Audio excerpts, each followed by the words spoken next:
जय सिया राम। आइए पाठ को आगे बढ़ाते हैं। सबसे पहले हम श्री राम की वंदना करेंगे, उसी से हनुमान जी प्रसन्न होते हैं। सिया राम जय जय राम, सिया राम जय जय सिया राम, सिया राम जय जय राम, सिया राम जय जय सिया राम, सिया राम जय जय राम, सिया राम जय जय राम, सिया राम जय जय राम, सिया राम जय जय राम, सिया राम जय जय राम, सिया राम जय जय सिया राम। हे राम मेरे राम, सिया राम जय जय राम, मेरे राम सीता राम, सिया राम जय जय राम। जय सिया राम। भर शत्रुघ्न लक्ष्मण जी की जय हो, तुलसीदास जी की जय हो, वाल्मीकि जी की जय हो, शिव पार्वती की जय हो, हनुमान जी की जय हो, जय गरुड़ काकभुजंडी जी की जय सिया राम। अभी तक हमने पाठ कहाँ तक कर लिया? गरुड़ जी और काकभुजंडी जी का संवाद चल रहा है। काकभुजंडी जी गरुड़ जी को बता रहे हैं अपने पहले जन्म के बारे में, जब उन्होंने पहली बार कलयुग में जन्म लिया था। अब काकभुजंडी जी इस वाले कलयुग में तो है नहीं, पहले वाले बता रहे हैं, करोड़ों साल पहले ये बात हुई थी और उससे पहले कभी जो कलयुग हुआ था उसकी बात बता रहे हैं। और हमने ये मैच भी किया है कि वो कलयुग और आज का कलयुग बराबर ही है।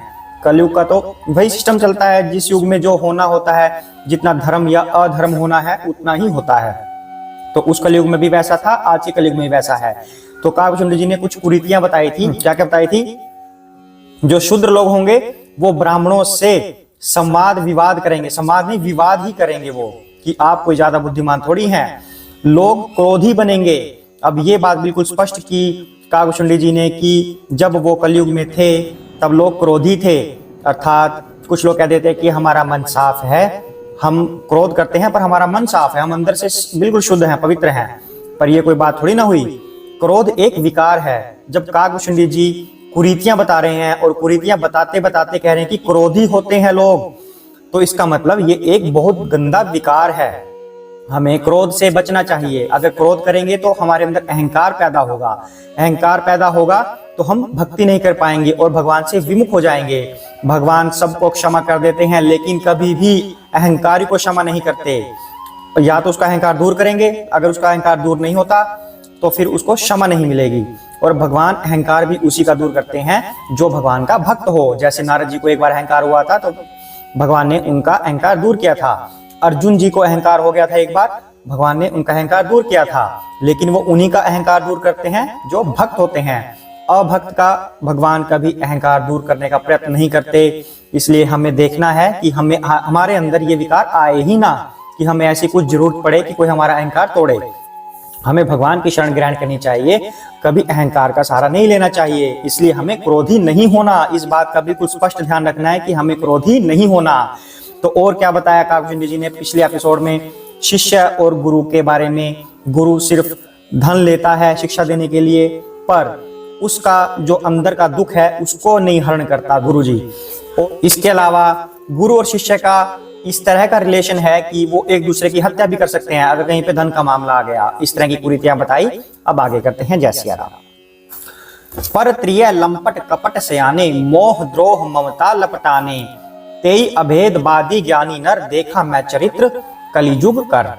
जो पराई स्त्री में आसक्त, कपट करने में चतुर और मोह द्रोह और ममता में लिपटे हुए हैं, वे ही मनुष्य अभेदवादी ब्रह्म और जीव को एक बताने वाले ज्ञानी हैं। अर्थात जो इससे पहले वाले स्टैंजा में हमने किया था, कहते हैं कि हर व्यक्ति जो ब्राह्मण नहीं है वो कहता है कि मुझे ब्रह्म का ज्ञान है, मैं सब जानता हूं, आप कौन हैं?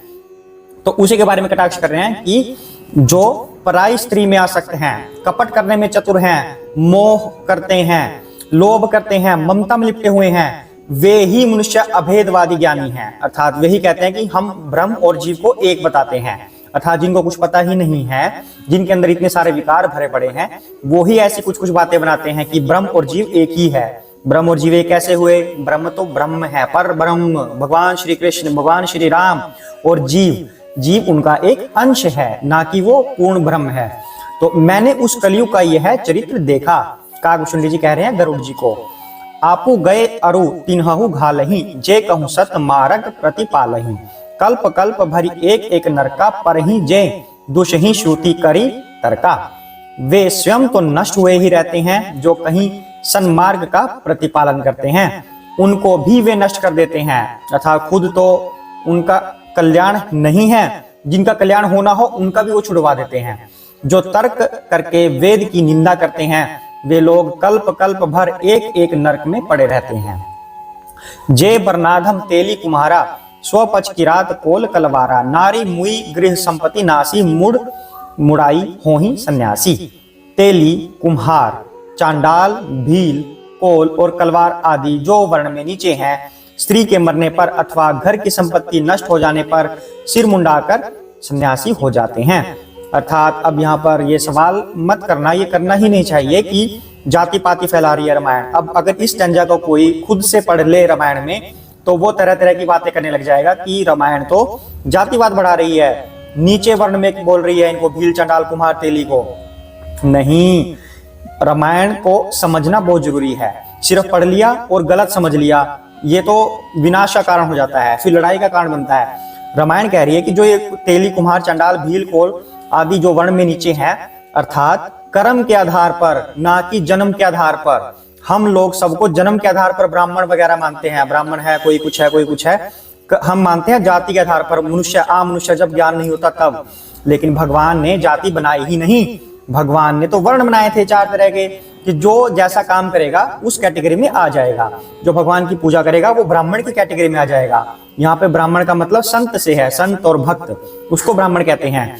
तो जो कुम्हार का काम करता है, जो वर्ण में नीचे है, मतलब जिनका सेवा करने का कार्य है, उनकी बात कर रहे हैं।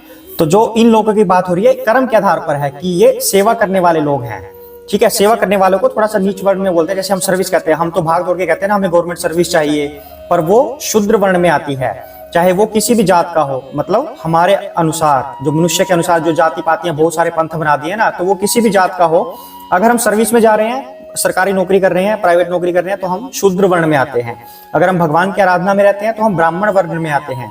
इस तरह से वर्ण बनाए हैं। तो कहते हैं कि वही लोग जो नीचे वर्ण में हैं, स्त्री के मरने पर या घर की संपत्ति नष्ट हो जाने पर सिर मुंडवाकर सन्यासी हो जाते हैं। अर्थात लेकिन सन्यासी वास्तव में कौन होता है? जो संसार का मोह छोड़कर भगवान के पास जाना चाहता है, संसार के सुख को त्याग कर भगवान की शरण ग्रहण करता है और उन्हीं का भजन करता है, सन्यासी वह होता है। लेकिन कलयुग में क्या हुआ था? काकभूषण जी कह रहे हैं कि जो इस तरह का कार्य करते हैं, वर्ण में नीचे हैं, स्त्री के मरने पर भी सिर मुंडवा लेते हैं, घर की संपत्ति नष्ट हो जाने पर सिर मुंडवा के सन्यासी कहलवाते हैं अपने आप को। अर्थात दिखावे की दुनिया हो जाती है। ते विप्रन्न सन आपु पुजावहीं, उभय लोक निज हाथ न सामहीं। विप्र नरक निरक्षर लोलुप कामी, निराचार सठ वृषली स्वामी। वे अपने को ब्राह्मणों से पुजवाते हैं और अपने ही हाथों दोनों लोक नष्ट कर देते हैं। अब इसका तात्पर्य क्या हुआ कि वे अपने आप में तो बन गए कि हमने ऐसा कर लिया, ब्राह्मणों से पुजवा लिया, हम बड़े हो गए, लेकिन अपने दोनों लोक नष्ट कर देते हैं। अपने हाथों दोनों लोक नष्ट करते हैं। जिस लोक में भी जाना है सब खराब कर देते हैं। मृत्यु के बाद उनका बहुत गंदा हाल होता है। अर्थात हम किसे धोखा दे रहे हैं? भगवान को। तो ये भगवान को धोखा देने वाली बात है ना। भगवान तो सर्वज्ञाता है, उन्हीं के हम अंश हैं। माँ से कभी भी पुत्र की बात छिपती नहीं, चाहे पुत्र कितनी कोशिश कर ले। वो हमारे पिता हैं, भगवान हमारे पिता हैं, उनसे धोखा हम नहीं कर सकते। चाहे किसी अंधेरे कमरे में बैठकर धोखा करना हो, भगवान वहां पर भी देख लेंगे। गड्ढा खोदकर जमीन में वहां बैठकर कुछ गलत कार्य करेंगे, भगवान वहां भी देख लेंगे। भगवान सब जगह विद्यमान है। तो कभी भी गलत कार्य नहीं करना चाहिए, किसी को धोखा मत दो। भगवान से हम धोखा नहीं कर सकते। तो कहते हैं कि जो ब्राह्मणों से अपने आप को पुजवाते हैं, अब ब्राह्मण जाति वाले ब्राह्मण नहीं, फिर से संतों से, भक्तों से, जो भगवान की शरण में रहते हैं, अगर उनसे खुद को पुजवाते हैं तो अपने सभी लोग नष्ट कर लेते हैं। ब्राह्मण अपढ़, लोभी, कामी, आचारहीन, मूर्ख और नीची जाति की व्यभिचारिणी स्त्रियों के स्वामी होते हैं। अब यहाँ पर ब्राह्मणों के ऊपर भी कटाक्ष कर दिया कि जो जिन लोगों को ब्राह्मण होना चाहिए वास्तव में, पर वो है नहीं, सिर्फ दिखा रहे हैं अपने आप को कि हम ब्राह्मण हैं। ठीक है, संतों की और भक्तों की बात नहीं हो रही, जो अपने आप को ब्राह्मण कहते हैं उनकी बात हो रही है कि वो भी कामी होते हैं, आचारहीन होते हैं, नीची जाति की व्यभिचारिणी स्त्रियों के स्वामी होते हैं। अब इस लाइन का मतलब आप समझ लीजिए, मैं बिल्कुल इसको स्पष्ट नहीं करना चाहता, आप समझ सकते हैं कि नीची जाति की व्यभिचारिणी स्त्रियों के स्वामी होते हैं। अब कैसे होते हैं वो आपको पता है। तो कहते हैं कलयुग में ये चलता है, इसलिए कहते हैं भगवान को धोखा मत दो, गलत कार्य मत कीजिए। शूद्र करही जप तप व्रत नाना, बैठी बरासन कहीं पुराना, सब नर कल्पित करही अचारा, जाई न बरनी अनीति अपारा। शूद्र नाना प्रकार के जप तप और व्रत करते हैं तथा ऊंचे आसन पर बैठकर पुराण कहते हैं। सब मनुष्य मन माना आचरण करते हैं, अपार अनीति का वर्णन नहीं किया जा सकता। अर्थात कोई भी कहते हैं कि कोई भी जप तप करने लग जाता है, व्रत करने लग जाता है, मन से नहीं, मन से तो हर कोई कर सकता है, मन से तो सबको अधिकार है भगवान का जप तप करने की। कह रहे हैं कि दूसरों को दिखाने के लिए कि हम जप तप करते हैं, हम कथाएं करते हैं, हम व्यास गद्दी पर बैठे हैं, दूसरों को दिखाने के लिए। मन से तो हर कोई ये कर सकता है, हर किसी को भक्त बनने का अधिकार है। तो कहते हैं कि सब मनुष्य अपना मनमाना आचरण करते हैं, अपार अनीति का उनका वर्णन नहीं किया जा सकता। इतना बुरा हाल है कलयुग का। आज के लिए इतना ही करते हैं।